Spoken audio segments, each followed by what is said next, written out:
ano, isso porque tem nova pesquisa divulgada pela Real Time Big Data, que aponta Lula à frente nas intenções de voto em primeiro turno. O levantamento testou 3 cenários com nomes diferentes do PSD, sigla liderada por Gilberto Kassab. Vamos então para o cenário 1. Temos esse cenário no primeiro teste. Lula aparece com 39% das intenções de voto contra 30% de Flávio. O governador do Paraná, Ratinho Júnior, somou 10%. No segundo cenário, a pesquisa testou o governador Eduardo Leite. Lula somou 40%, enquanto Flávio Bolsonaro teve 32%. Leite ficou apenas com 5%. Já no terceiro cenário, o presidente Lula ficou com 40% das intenções de voto contra 32% de Flávio Bolsonaro. O governador de Goiás, Ronaldo Caiado, aparece com 6%. E para a gente entender melhor o cenário, recebemos aqui hoje Sérgio Denicoli, cientista de dados e CEO da Pesata. Denicoli, muito boa tarde, seja bem-vindo. Ei, Neila, prazer falar com você novamente. Prazer todo meu, já tinha um tempo que a gente não conversava, que bom tê-lo aqui conosco no Contexto. Verdade. Temos aí algumas novas pesquisas nesse ano de 2026, essa da Real Time Big Data, que mostra 3 cenários, né? O Gilberto Kassab resolveu unir 3 governadores aí no seu partido, no PSD, e essa pesquisa trouxe aí 3 cenários com governadores do PSD. A gente ainda tem o presidente Lula bem à frente, inclusive do segundo candidato, que é Flávio Bolsonaro, mas a gente já tem, inclusive, um pouquinho abaixo do que a gente estava esperando, um pouquinho abaixo da última pesquisa que a gente havia comentado aqui, Denicoli. E o que a gente pode tirar, primeiro, no primeiro caso, de Flávio Bolsonaro? O que a gente pode fazer que análise a gente pode fazer agora de Lula e Flávio Bolsonaro nesse momento dessa pesquisa? Então, Neila, esses dados da pesquisa batem muito com o que nós temos aqui nas nossas análises diárias, né? Na verdade, o que acontece? O Flávio tem conseguido absorver os votos do pai, mas também absorve a rejeição do pai. E o grande embate dessas eleições é justamente no público moderado, né? Então, o Flávio está trazendo o público da direita, o eleitor do Bolsonaro, mas ele segue com dificuldades de entrar no público moderado, que ainda vê o Lula como a melhor alternativa entre ele e o Flávio. Então, nesse caso, nós temos uma repetição de 2022, só que o cenário não é o mesmo de 2022, né? Nós temos aí o Lula no poder, né? Apesar que isso também traz alguns desgastes, mas nós temos uma alternativa ao centro, que é o que o Kassab tem tentado imprimir, com o Ratinho ou com o Caiado, enfim, com outros candidatos que ele tem agregado lá no PSD, com a esperança de que esses candidatos tragam o voto das pessoas moderadas que não querem Lula nem Flávio, que é uma constatação também nas pesquisas, inclusive nossos dados mostram isso também, só que é uma barreira muito grande para que esse candidato de centro consiga romper, que é a guerra das redes, né? Hoje nós temos muito bem estruturadas as campanhas, as pré-campanhas da esquerda e da direita, ou seja, do Flávio e do Lula, apesar de que nós podemos destacar na direita também o Renan, que é o candidato do Missão, esse novo partido que foi formado, que também é de direita e que tem uma postura muito crítica ao Flávio. Isso pode, durante a campanha, trazer algumas questões também que a gente tem observado, mas no modelo que nós temos hoje, a direita e a esquerda bem aparelhadas, nas redes ainda pouco aparelhado, né? Inclusive já começam a haver críticas ao Ratinho, sem defesa, né? Então é preciso transpor essas barreiras digitais aí, que eu acho que o centro ainda não está preparado. De qualquer forma, entre Lula e Flávio, se nós repetirmos o cenário de 2022, provavelmente vamos chegar aos resultados de 2022. Então o Flávio precisa romper com isso. Ele está tentando, né? Está sendo mais moderado, se mostra um pouco mais aberto do que o pai para conversas, né? Para alianças, é menos agressivo nas posturas, nas colocações, mas não está adiantando muito por enquanto, né? Ele segue repetindo o pai e não consegue entrar nesses moderados. Então a eleição segue em aberto. É importante destacar que o Flávio conseguiu absorver muito rapidamente os votos do Bolsonaro, isso é um bom sinal para ele. Se colocou fortemente na disputa, né? Mas precisa ainda fazer muitas negociações, muitos acordos, principalmente com os eleitores que olham para ele com uma certa desconfiança, para que ele consiga superar o Lula nas pesquisas, né? Pelo menos nas que nós temos visto recentemente. Algumas já mostraram um crescimento dele, algumas mostram até ele ultrapassando o Lula, mas sempre numa repetição do cenário de 2022, sem muita consistência, né? E lembrando o seguinte, quando a eleição chega, né, chegamos ao ano eleitoral, no período eleitoral, quem está no poder tem uma grande vantagem, né? E o Lula tem trabalhado aí para trazer boas notícias, principalmente ligada a públicos que ele tem trabalhado para não perder, né? Como, por exemplo, a escala 6x1, a questão dos penduricalhos, né? Que ele já prometeu que vai votar, que foi uma coisa muito mal vista.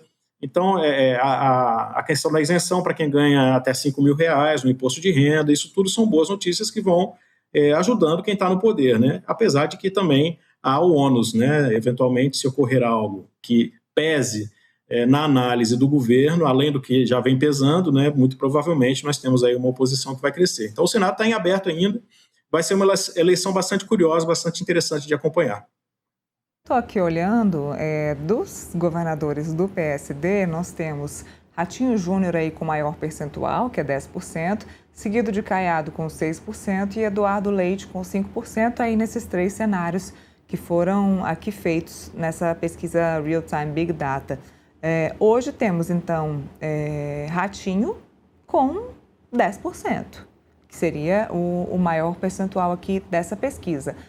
Ratinho Júnior seria hoje o preferido do Kassab também para ser o presidente, o candidato a presidente. Temos os 3 aí, a gente não sabe quem é que Gilberto Kassab vai escolher para representar o partido nessa disputa em 2026. Ontem a gente trouxe aqui o Igor Gadelha, que é nosso colunista aqui do Portal Metrópolis, para falar um pouquinho disso aqui, de quem é que os bolsonaristas preferiam disputar essa disputa eleitoral em 2026. Eles disseram que era o Caiado. Por quê?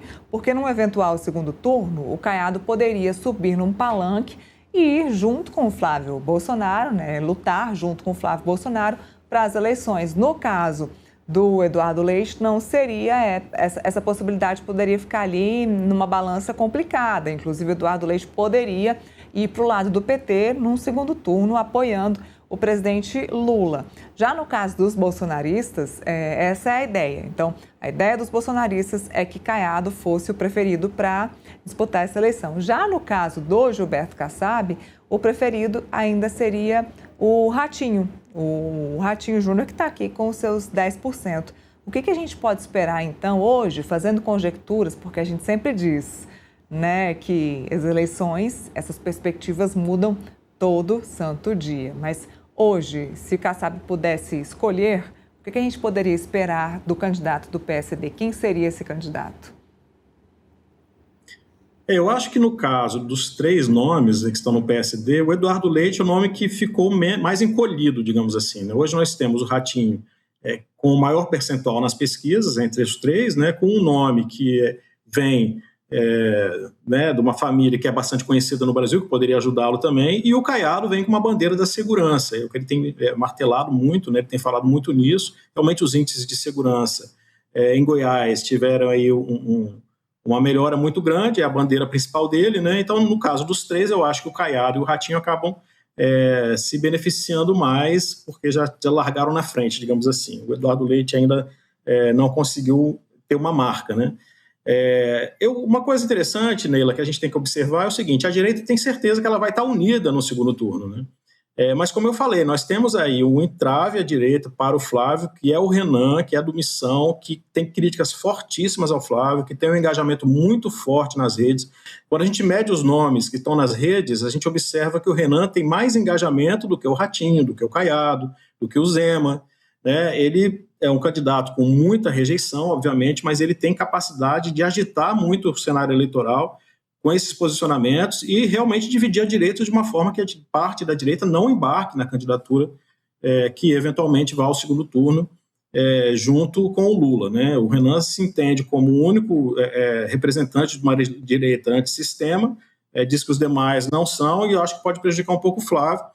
No caso do Ratinho, do Eduardo Leite e do Caiado, são vistos mais como centro, né? São políticos vistos pelos eleitores como pessoas mais de centro-direita, né?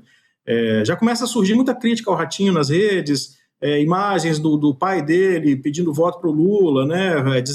Elogiando, inclusive, o Lula, falando da Dilma. Isso começa a aparecer nas redes sem muita contestação, né? Algumas questões ligadas também ao STF, no caso do Toffoli, com parcerias em resorts que não foram muito bem esclarecidas ainda, em público, e que aparecem nas redes também sem muita defesa.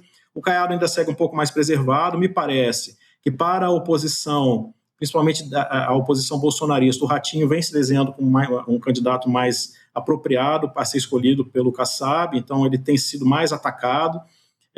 Então, essa ideia de que a direita está muito unida e que no segundo turno vai caminhar junta, não é bem assim, né? Existe um eleitor de centro-direita que pode não optar pelo Flávio, por exemplo, que poderia realmente migrar para o Lula. Isso aconteceu na eleição de 2022. Então, nós temos uma eleição muito em aberto.